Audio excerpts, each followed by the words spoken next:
You are listening to Let's Be Honest with your host, Just Jonda.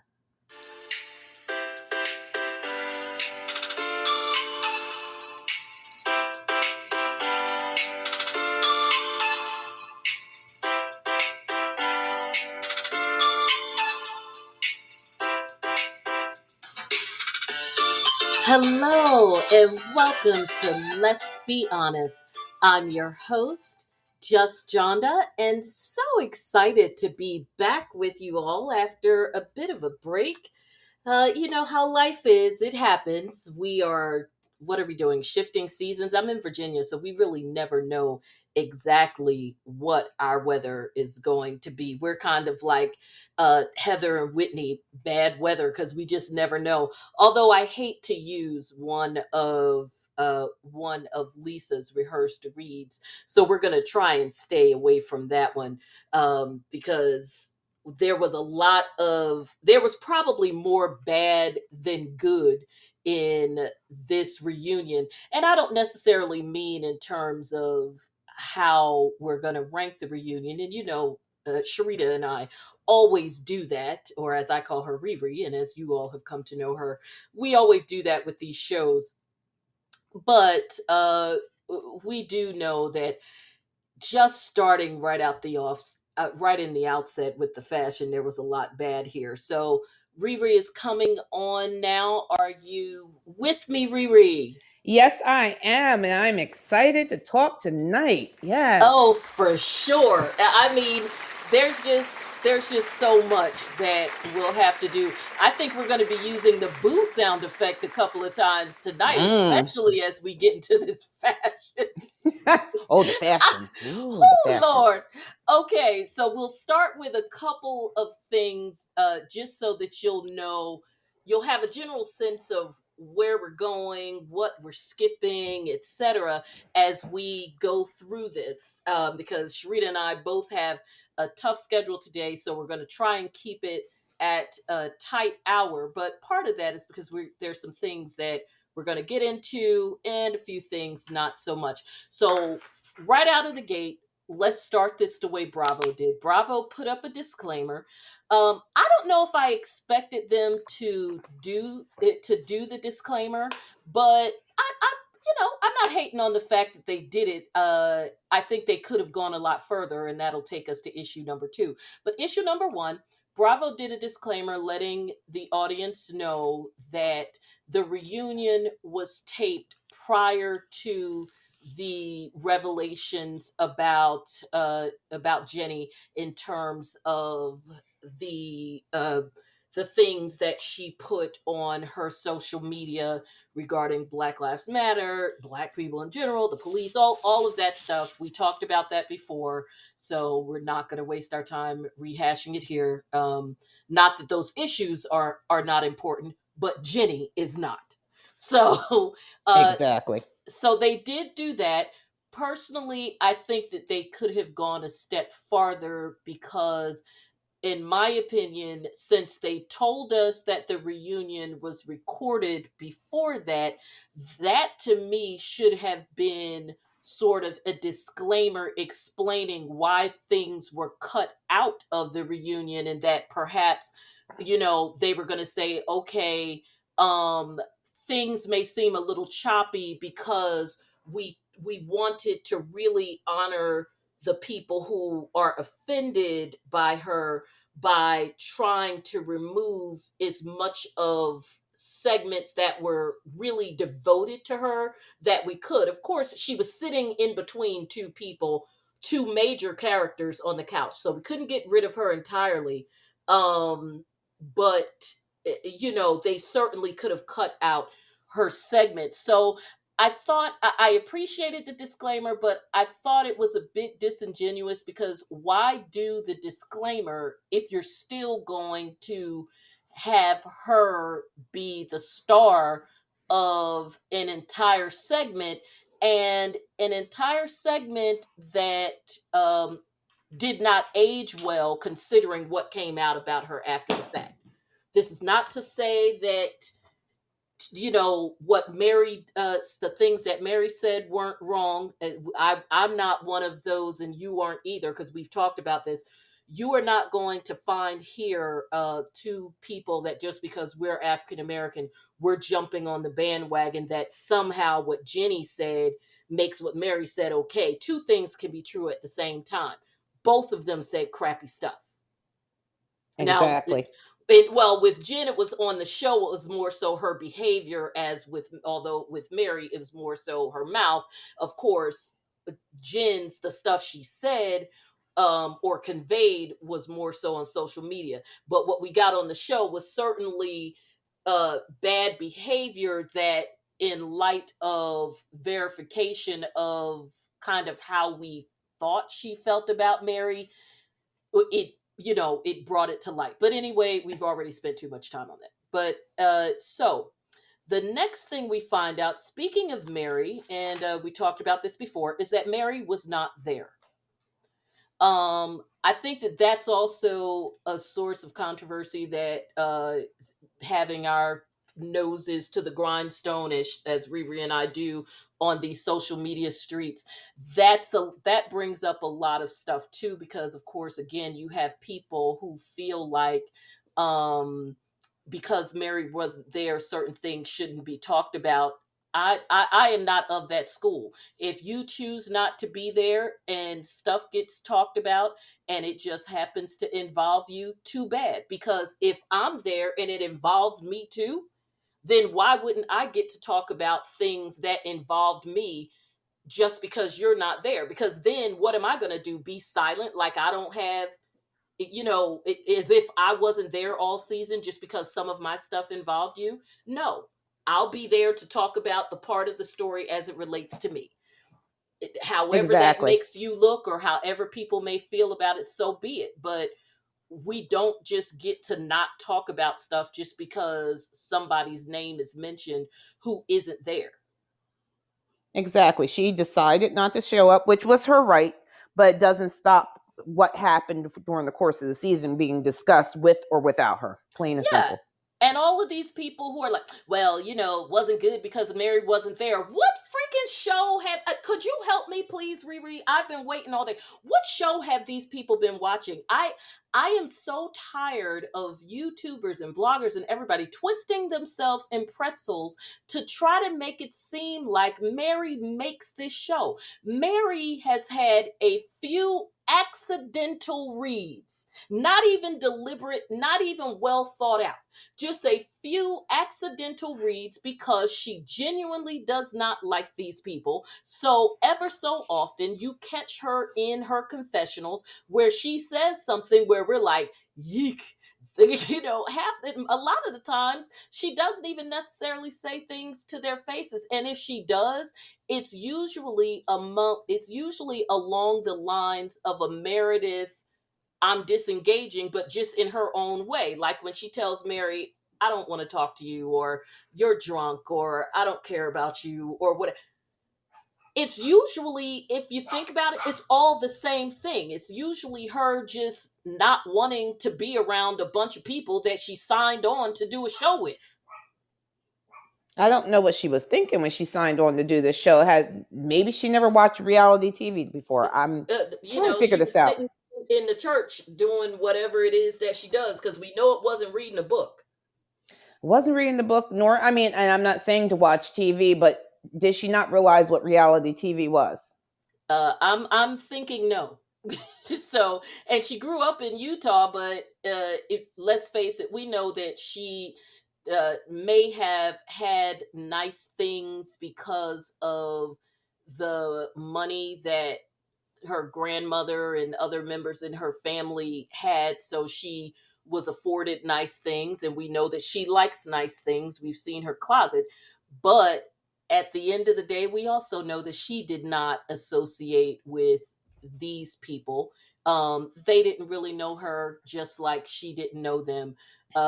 Mary was a person who, unlike the rest of these people, where the way these shows tend to come together is you have somebody who says, choose this person and choose that person. And in this case, that person was Lisa.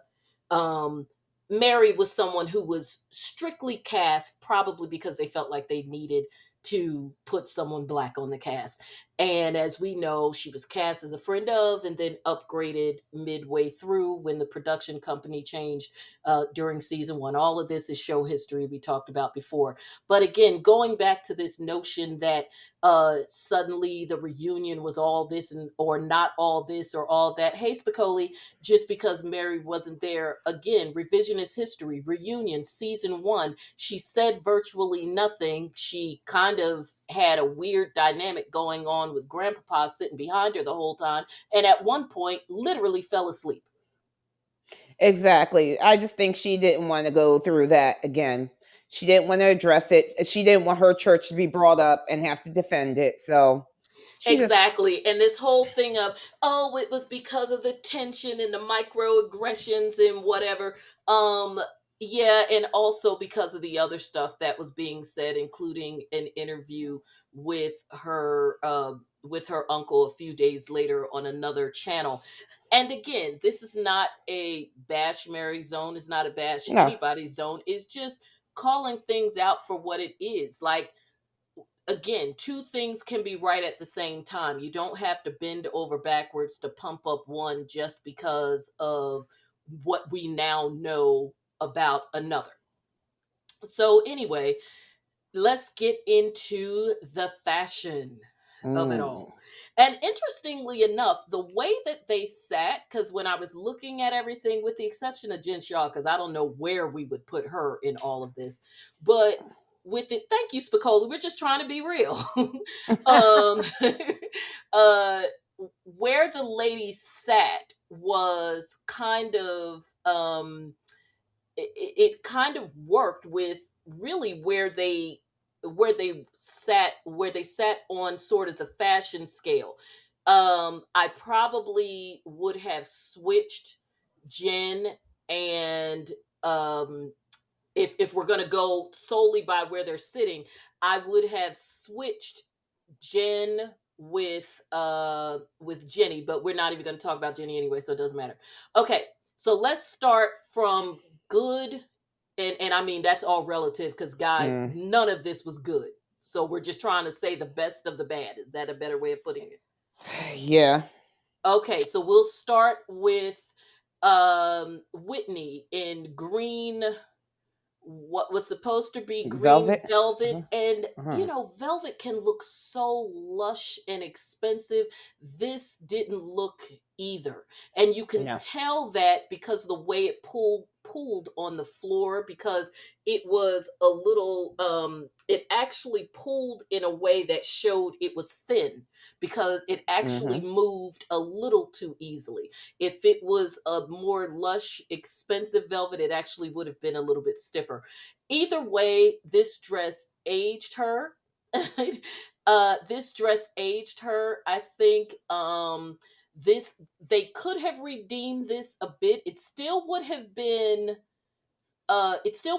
great, and it probably would have been a bit plain, but I think this could have been redeemed a bit if they took that thing that looks like it's trying to attack her off of her shoulder, that Yeah. giant, that thick, sparkly applique, take that off her shoulder, and probably give her just two gloves. Make the dress either a one shoulder or strapless. Turn those gloves into opera gloves. Work on that bottom a little bit, and then just take it from there. She's got a great set of legs, and it was a good shoe.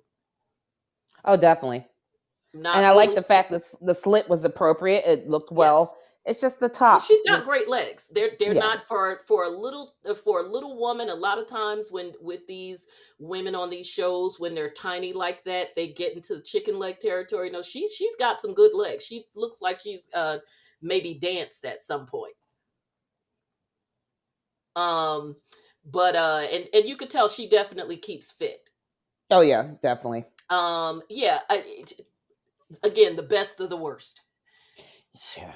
Heather, once again, they dressed her like a mother of the bride. Unfortunate, because Heather is a bigger gal, not ugly, or I'm talking about her figure. She's just not itty bitty like the rest of them. And yes, about the face and the shoulders, uh, it may be a little boxy, but you can make that work. There is, as we say, good foundation garments does wonders.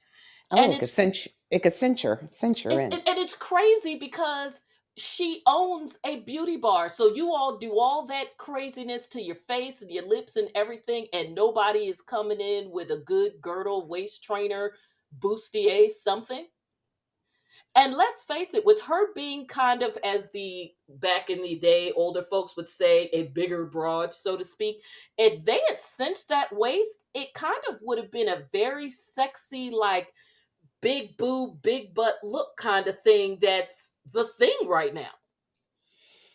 I don't know, and I agree with you. It's the thing, but I don't know if it's the thing yet in Salt Lake City. I don't know if Well, they're up no, on that yet. no, they're not up on that. But you see what I'm saying, though? If Oh, they, I agree with you. I think a good cinch. All she needed to do with that dress, even though it's matronly, like you said, yeah, mother it's of the a bride, matronly dress, but if you snatch that that waist, waist. Oh, it could have been so much more. yeah, So much more. That's all still she not needed was a something you snatch. and I would go in the store and buy. But considering this bunch of mixed nuts, Hmm. it would have been a bomb. I And think again, no, we're she talking about on a Salt Lake City scale. no, because looking at her hair, her makeup, it was great. I love her hair to the side, one side coming down That's a lush. I like great her look. makeup. It's just she needed her waist cinched. That's the only thing for this outlook. This is the And I look might she's have given going with. more of a lip, maybe. And I Yeah. mean more of a color. I'm not talking about injections. I might have given No. her more of a color, but I do like the natural makeup and the hair, and the hair was great. Yeah, Um, so all she had to do was cinch to get a little more, just a little sexy. And maybe it's the Mormon, and I'm not saying anything against the Mormon, but because she still grew up Mormon, is still indoctrined in her. Maybe that's but why you know not. what? I don't even I know if don't know. that's it. As you and I have seen and doing these fashion critiques over the years, even when we talk about the Oscars and whatever, you have to just not every designer, in fact most of them, they don't think of the bigger girls as sexy, and you just have to get the right person who are like, yes you are a Christian Siriano, Yes. Tadashi Shogi, which you can Yes. literally go to Nordstrom or Neiman's to get, so it's not like she has to call somebody or whatever. And remember, even though she's probably appears to live the most modestly among the women, Heather actually has the most money. We Hmm. know that among everybody, I mean, I guess Lisa keeps something going on with this Vita tequila stuff. And I mean, and no shade, like it is whatever it is. But we do know for sure that Heather's business is alive, well, and thriving, As well as she's doing what with she, and without this show, because she offers a yes. service that those people want, and it's never cheap. So even if Well, the they do fact that she end up looking upgraded like her, Frankenstein. yeah, the end of last season when she upgraded her beauty bar. So yeah, obviously she's doing well. That's not even a And question. remember, she was married to money and still has minor children. Yes. Okay, I'm just gonna go in order of where they were sitting, even though this person deserves to be further down the scale. Mm. Jen Shaw dressed like a Disney character. What was the name of that Disney character that her outfit is exactly like? That's not Remember, I Cruella, put it on not the Cruella page. Deville. Oh, It's not a Cruella. purple character that's tall and skinny. Like Oh, first wasn't we thought Ursula, but it was something else. Remember, someone sent it to me. Oh my gosh! But or was it Ursula? Because then in the Little Mermaid, didn't Ursula at one point become skinny? I think it was yes, Ursula. it's Yes, Ursula. skinny Hmm. Ursula. Oh my god! There was a crystal chandelier on the front of it, Oh, giant feather shoulders. it has so much Um, going on. It all clashed. It was and too much going on. remember the gloves They that made were her remove them. noisy. Thank God. And when Thank she God. said the gloves made the outfit, and she takes them off, and Andy goes, "Oh, that's gonna dial down the outfit." And the gloves didn't even really match. The only thing that the gloves kind of picked up on is the weird chandelier thing on the chest, which we shouldn't be there either. There is no redeeming qualities to this. Just none. None If they whatsoever. took everything off, the material and everything, and this was also velvet and purple, which, the whole Ursula thing. Even if they took everything off, I'm like, because I'm literally staring at it while I'm talking to you. Stripped down, the material doesn't look expensive either. Like, again, just more cheap schmelvet. I'm not even gonna call it velvet. It was just a mess. It looked like an arts and crafts project. I'm not even gonna say Project Runway, because that would be an Oh, insult that's an insult to it would them. be an insult, Yes. because we've seen them put together outfits with garbage. This isn't even that. No. I Like, don't actually, know. she should have called them and gave them some garbage, and they would have come up with something better. I really question, do they get real stylists or do they get local stylists? I don't know. I Well, just wonder. Well, I wonder. remember last year she got the guy who he was actually Tongan, the guy that she had the falling out with, that is a designer or whatever, even though I didn't like what he put her in last year. So, No, I and wasn't he involved also last year. dressed Heather and made her look like she was wearing a quilt. So, I mean, you know, yeah, a mess. Okay, next. Oh yeah, I'm looking at the skinny Ursula picture right now. Yeah. Okay. All right, next, she who we shall skip, and Lisa. Lisa's dress. I think Lisa's dress is tough for me, because at first we all thought it was LeMay, and then once we got actual video, we saw that it was sort of that shiny leather type thing. The more I look at Lisa's dress, the more I think the problem with her dress is a couple of areas. Is too long. It should have been cocktail dress length, like above the Hmm. knee. And in which case it wouldn't have been appropriate, but just in terms of fixing the dress. In terms of this look, cut it to where it's supposed to be, which is probably, I would hope, the way it was originally envisioned. Uh Cocktail length, right at the knee or above the knee. Nice little split somewhere. And of Exactly. course the shoes are a nightmare. I mean, I just, there is just no excuse for those under any circumstances. But the dress itself is not as bad as she is making it by it being this length, and the styling in terms of the shoes and whatever. This dress would be a fly homecoming dress on my 15-year-old, at right above knee length, tapered properly, a little split in the right shoe. Am I lying?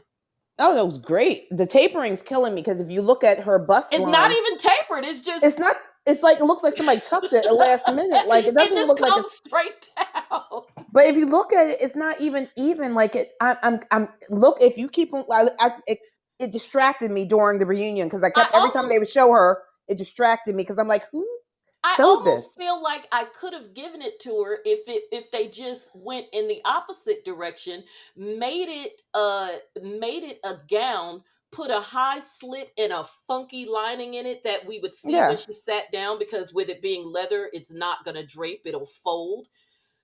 And of course you all can see that clearly, since we completely redesigned the dress, just forget about it. Like, why are we even going through it?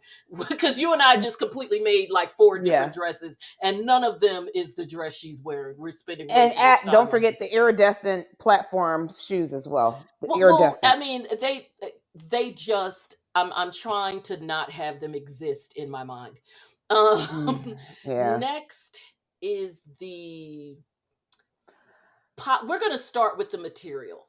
Oh, Odd blue polyester with 70s pantsuit. Oh. 70s pantsuit with pointel Mm. seams, because this, it's those Yeah. pointel seams like you get in the leggings, but shouldn't be in any pantsuit in 2022 or Mm-mm. 21 when this was recorded. Very poorly made and tailored. You can't even say tailored because it's clearly poorly made. The trouser, the crotch, the gathering where I guess that's a button, I don't even know, up under the chest, which they probably didn't measure. Remember, she's had the boobs done.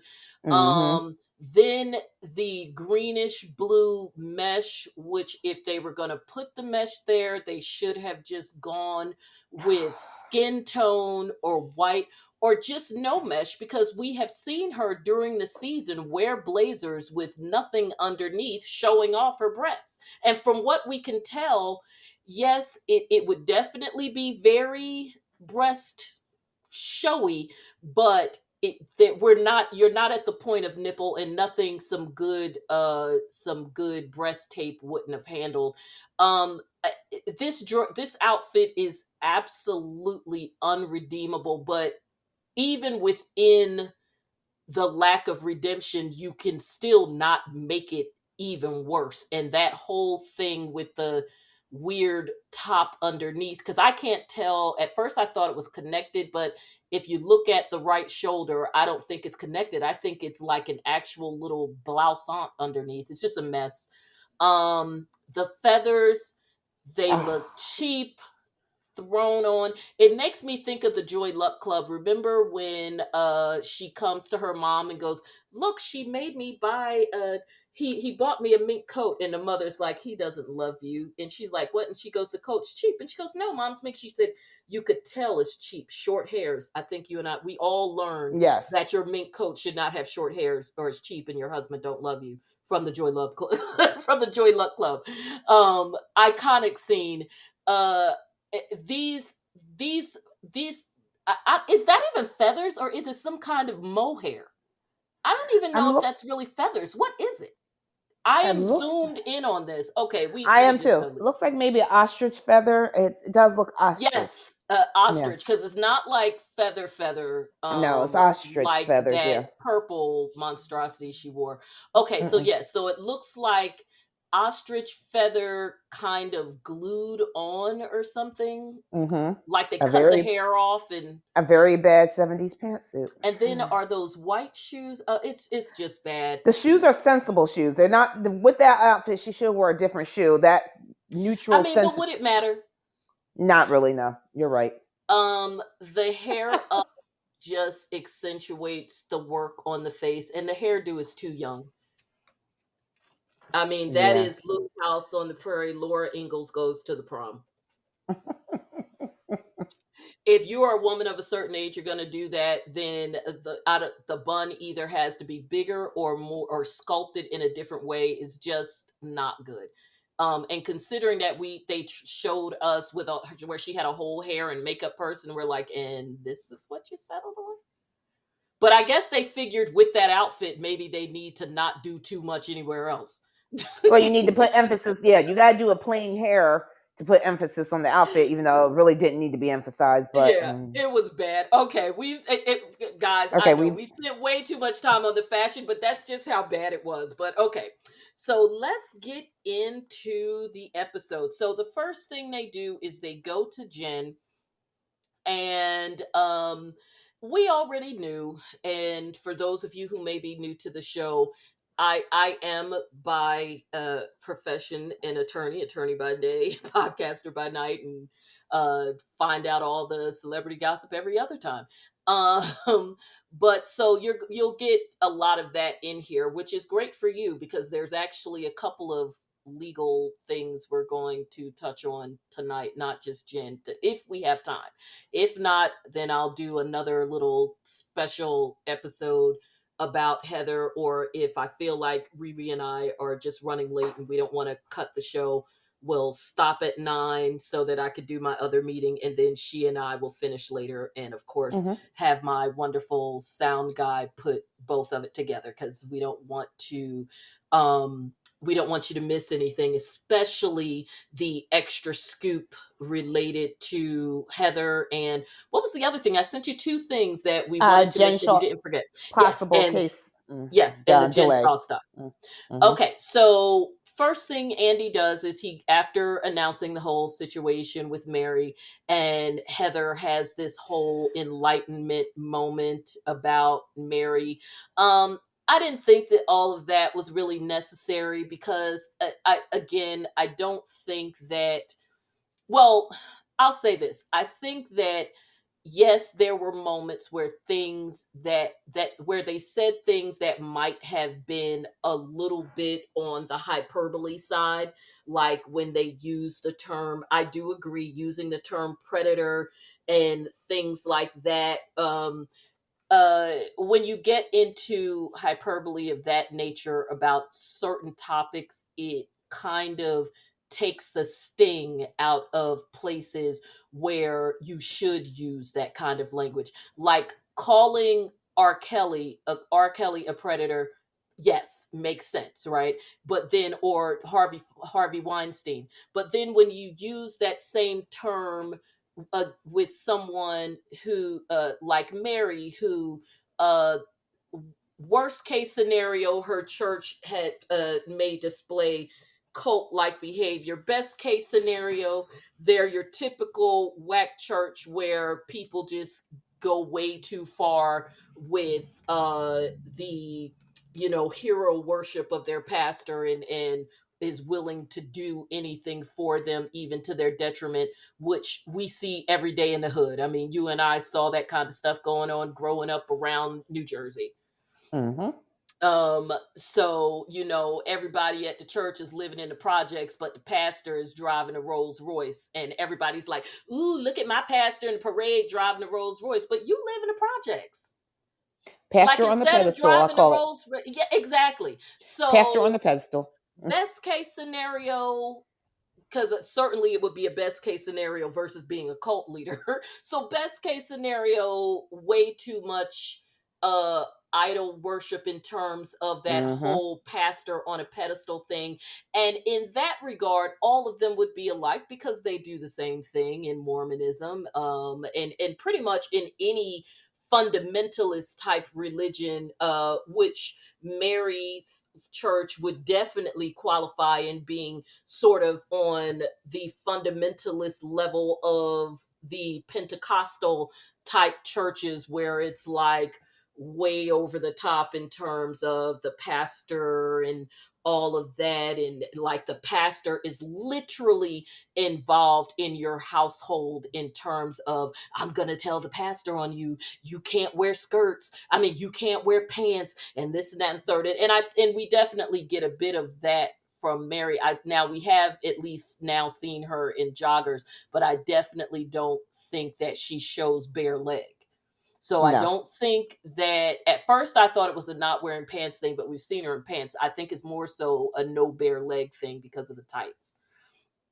But so I think that her church kind of falls in that category. And we do know in those type of churches there is way too much pastor on the pedestal thing, which absolutely then brings in that unfortunate undercurrent of money, because when they put the pastor way too high on the pedestal, that also tends to go hand in hand with folks giving way too much financially to that pastor or to their church, even to their own detriment. And I'm thinking not, and I don't think that that's a good thing either. Is just not exactly the same thing as a cult, but by no Mm-hmm. means do I think that's a good thing. But I do think that that is probably the category that Mary's situation falls in.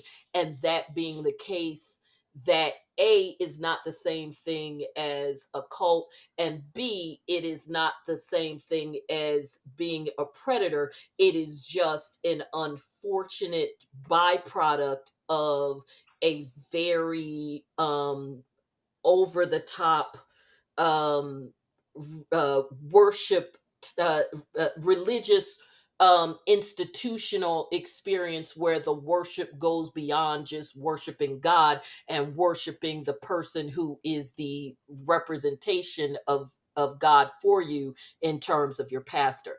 And unfortunately, that's a lot of churches, especially when you get Yes. into these little small type communities.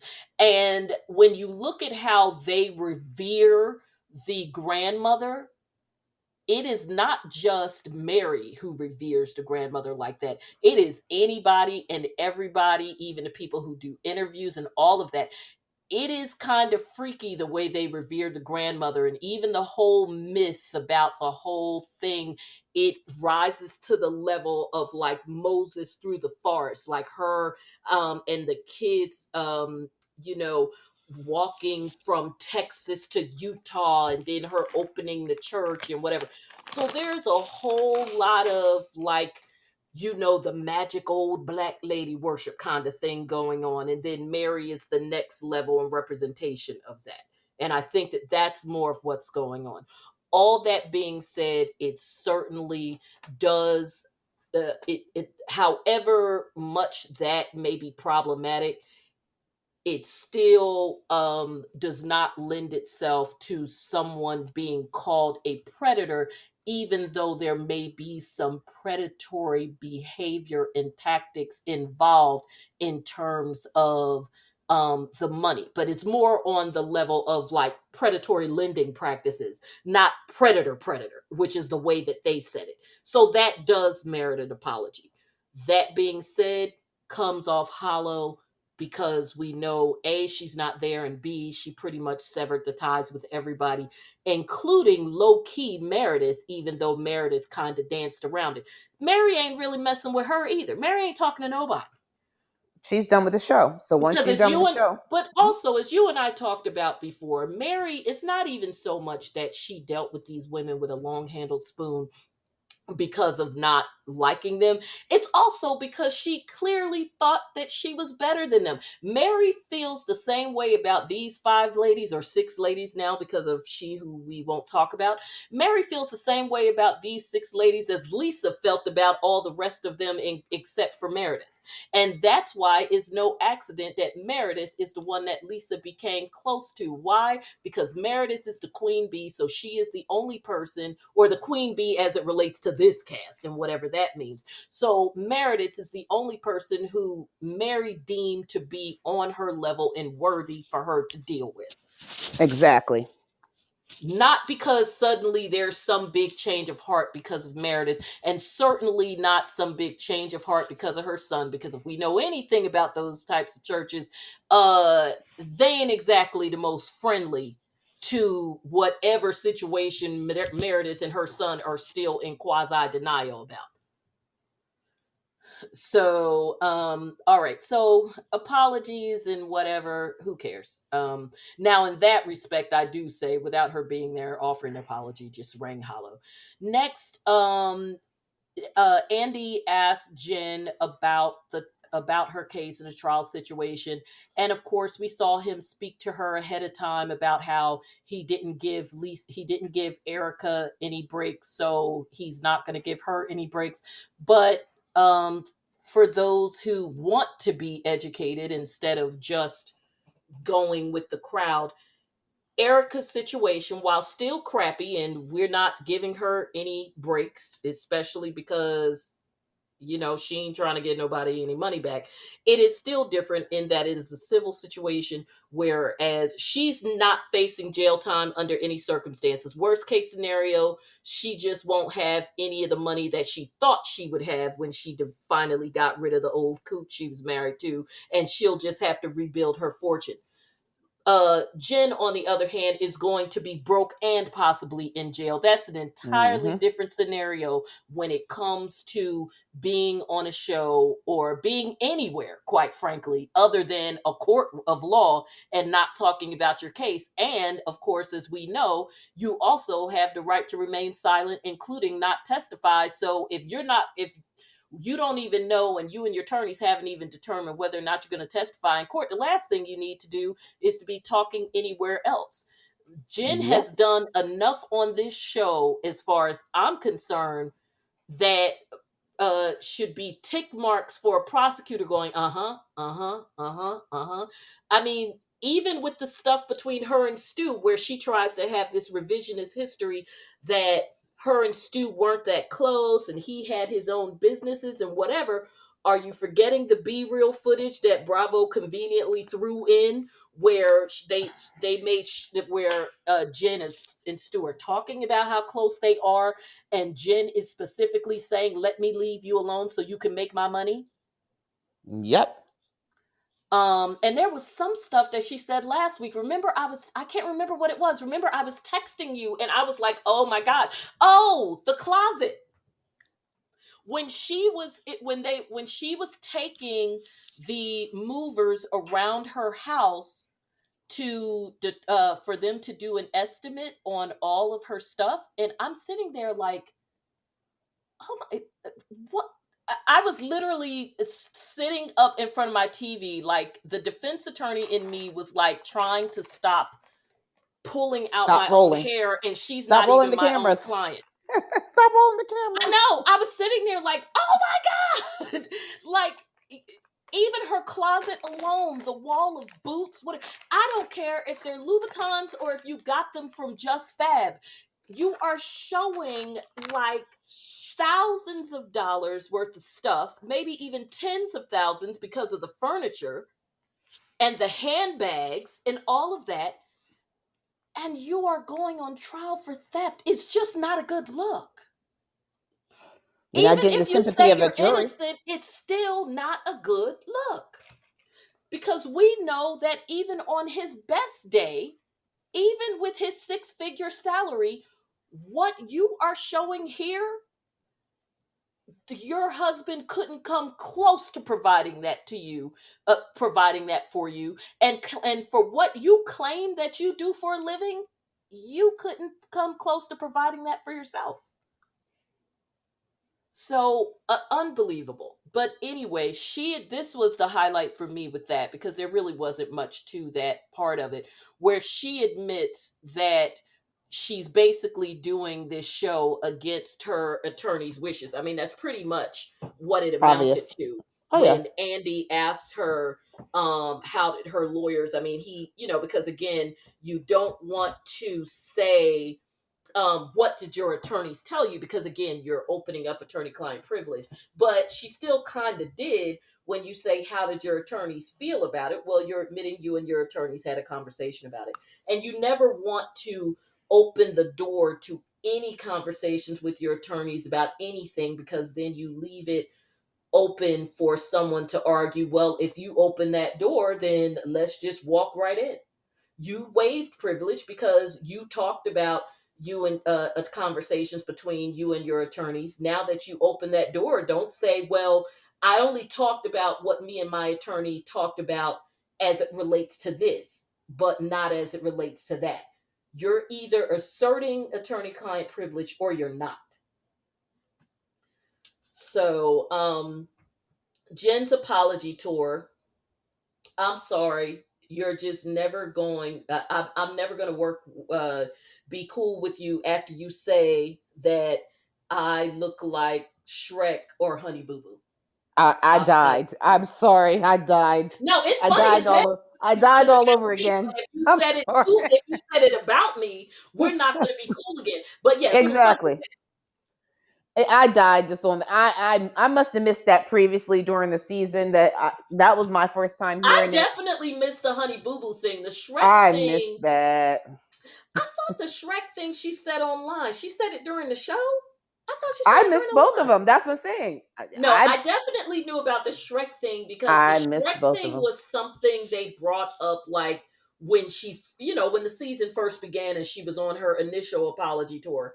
Because those first couple of episodes were like the whole Jen apology tour. And what was really funny, and this is where Lisa's her situation starts coming into play, and it also shows what you said about Lisa, and you also said it about somebody else from another show, but the same thing qualifies with that kid on the playground who wants everybody to be Yes, friends with them, and you can be friends with other people under the when terms they're and conditions that I set, but set not outside amongst of me. yourself.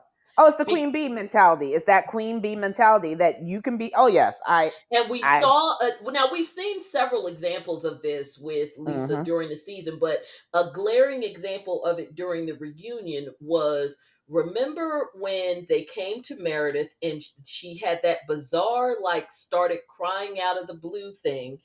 But in the midst of that, she Mm-hmm. also tearfully apologized to Jen and said, And and I thought it was kind of a woman up moment. I mean, it was also a little bit much with the crying, but I think that in fairness to her, and that's not that I'm a big Meredith fan, but just we try to be fair here. I think that given that they admit to just showing her the videos of what Lisa said about her the night before, she came in here on go, but since that's not her typical personality, when Meredith is on go, it is a combination of her trying to be hard but being upset at the same time. So you Mm-hmm. never know if she's going to be able to cuss you out or if she's going to start crying, because I just don't think that it is her nature to get into these fights. But when you're Yeah. angry, you want to fight whether that's your nature or not. But because it's not, then you're also going to get the tears. And so I think that what we saw was probably that whole hodgepodge of emotions. And I have a feeling that that's what we're probably going to see from Meredith throughout the reunion at various times, where she tries to come hard, but she's going to get upset at the same time, what Lisa because what happened came from Lisa. I think it's 10 times more upsetting than if it had come from anybody else. Oh, definitely. And You, she's barely had time to process it. So I think that that is probably where some of that's coming from. And also you it makes it a little, but on the flip side of having some sympathy for her, it also makes it a bit frustrating, because she's still doing that thing of telling us stuff without telling us stuff, with the I had more going on with my family than just my father dying. Just freaking say my husband and I weren't just talking about separating. At a certain point during that, we actually went to the courthouse, filed documents, and were legally separated and about to get a divorce. And then we reconciled. But in the midst of all of that stuff going on and my father dying, that's what was going on. What difference does it make to just come out and say it? Y'all are back together. So that's a happy ending anyway. exactly. Who cares if you all were going to get a divorce in 2019 if in 2022 y'all are together, happy, slobbering on each other and dancing in hot tubs? God bless you. Exactly. If y'all worked it out. Isn't that what you want to happen? I mean, hell, that's a testimony. You've got two kids who you love and adore, and they clearly seem to be a close family, because Lord knows she determined to put that Brooks on. Mm, That's why she keep wearing the ugly shit he makes it. mm.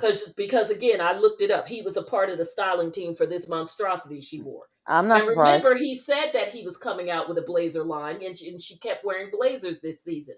So yeah, this is an example of it. But again, God bless you. So I think that that's also the frustration with it. Like, girl, I'm trying to give you a pass on the random bursting out into tears and not just reduce you to a Lisa weaponized white woman tears. But when you do that and you're still kind of, it's not like she's lying, but you're still like dancing around stuff that we kind of know, it makes a potentially genuine moment still feel like it's not. Yeah. But all of that being said, as it relates to where we were kind of going with this before that rant, as it relates to Lisa and the whole all I hold all the marbles on the playground, when Meredith apologized to Jen when she said, I probably which I appreciated, because I think you and I sort of felt this way at the beginning of the season, that I probably, you know continued my anger with you. I can't remember the exact words, but I think we all understood what she was trying to say, that I had every right to be angry with you. I'm not going to apologize for being angry with you, but I will apologize for not being open to, I think she was saying she wasn't being open to moving forward when you came to me in a manner that seemed to be sincere. I wasn't in a place to accept that from you. Is Yes. that kind of what you felt like she was trying to say? Yes. Mm-hmm. And I think and I get that. I 100% get that, because I am justified in my anger, but because I got more stuff going on than just you, and you did mess with me when you, as a close friend, knew I was going through other stuff. I probably am going to be even madder at you. And later on, when I get myself together, I might be able to be like Meredith did try to do last night. I'm gonna let you know, you good with me now. And that's what she attempted to do. But when she did that, Lisa was mad as hell and was Mm-hmm. like, oh my God. And I'm sitting here like, wait a minute, boo boo. This whole conversation started because we're talking about the initial episodes when Jen was on the apology tour, and one of the people who refused to accept her apology was Meredith. And now Meredith is giving a mea culpa for being a little harsh in that lack of acceptance. And you were the one who, episode after episode, kept telling Mm-hmm. Meredith, you need to forgive Jen. She wouldn't do it when you wanted her to do it, when you could control how they dealt with each other. But now, when you're on the outs with everybody and they are reconciling, now you have a problem with it. If you love her and you love her, and your whole reason for trying to get them to come back together was because, in the spirit of friendship, you wanted them to be okay, then you should still want them to be okay. Be okay, regardless if you're in the mix of it now. But Yeah, because she's because not in your the issue mix, with Meredith ain't got nothing to do with Meredith and Jen. That's a whole other piece of crap that you did on your own. but she wanted to be able to take responsibility of look what I Yes. did. I got the two of you back together. And Look not what only look I what did. I did, but also probably be able to control the interaction, because then, Mm-hmm. like, the three of us, or the four of us, because of her other little friend, doing things together and being the cool girl clique and whatever. Because from day one, Lisa has always wanted there to be a clique that was led by her and Meredith. And if they chose to have Jen, which Lisa decided we need to just suck it up and have Jen no matter what, because by the end of season one, love her or hate her, she was the star of the show. We need to include Jen. And I guess during the off season, Meredith included Mary because of their own thing. But she never wanted Heather and Whitney included in that. Oh Lisa no. only sort of uh pretended to try to make something work with Heather and Whitney during during this season, because the wheels seemed to be falling off with everything else she tried to have going on, because she couldn't control their situation as it relates to Angie. um Her other friend who came on the show still kind of had her back, but was clearly trying to, as you should, form your own relationships with the women, which is the smart thing to do if you're going to be on the show. And more importantly, if you want to secure your spot for staying on the show, you can't just stay friends with that one person. It's what Monique had to do so that she secured her spot on The Real Housewives of Potomac, and It's what Cynthia had to do eventually when she stopped being Nini's which is minion. why Sharice had a problem with Monique. It's why Nene Mm-hmm. ended up having a problem with Cynthia, because unfortunately, some cast members do, like your Lisas and Sharices and a few others, do not do well with sharing the marbles, because somehow Nope. they feel like that threatens their position. Yep. And again, as we talked about many times this season, Lisa was also attempting in her own way to be Salt Lake City's version of a Nene Leakes or a Lisa Vanderpump, Hmm. now Kyle Richards and Lisa Rena, and try to shadow produce. The only problem is she is not very good at doing that and accepting the potential consequences that come along with that, because unlike some of these other women who have more shadow produced their shows, the Nenes and the Lisa Vanderpumps, with having different things going on so that they could be running the show or whatever. Number one, they were better at it in terms of half the time the women didn't even realize they had been played until after they had been played. And two, even if they did get busted, they accepted the consequences like a boss. Whether they denied it or not, they still accepted the consequences. Lisa has a complete freaking meltdown when she gets confronted about Oh something. my God, I don't know why everybody's attacking me. John, I gotta call John. Oh, Nah. my Lisa voice. What? John, I gotta call John. You know, Why everybody attacking me? I don't understand why everybody's attacking me. Oh, and she sits there and gets so uber offended and so shocked. I'm like, I was wondering, it's and she was trying to work up those tears for season one. I think her tear ducts weren't working. She must have just had her Botox done, but she'll probably squeeze some out by, I'm saying season one, episode one. She'll probably squeeze some out by the time they Before the episode third episode. Yeah, two or yeah, by the three. time they get to two Definitely or by three. three. She's gonna cry. She's gonna Yeah, cry. or she just gives us the cry voice when she's running out, and she'll put her hands over her face or try to, stick some tissues in her eyes like Candace. And it looks like, gosh, this really did get even deeper than we thought it would. So, guys, we are going to take a quick break here. So just enjoy the little 2-second musical interlude while we come back, which means in real life, Sharita and I are letting me go to our meeting, and then we're going to finish this after my Yes. meeting at 10 o'clock. Good for you, Riri? Good for me. Okay, so that is the end of our segment one on reunion part one. So just stay tuned, because this episode is just going to continue on as we get into the rest of what went on. Not a whole lot, but enough that the conversation gets good, because Meredith does start reading people. We talk about Lisa and, well, Angie's event and the Lisa drama, and of course, we are going to get into the tea about Heather's alleged DUI arrest, which, let's call a spade a spade. That was a dated read, when Lisa talked about that. And I'm going to explain to you all exactly why that was a lazy, dated read. And when you hear the details, you're going to be like, damn, I love that show. Okay. Let's be honest with Just Jonda. Stay tuned right after this.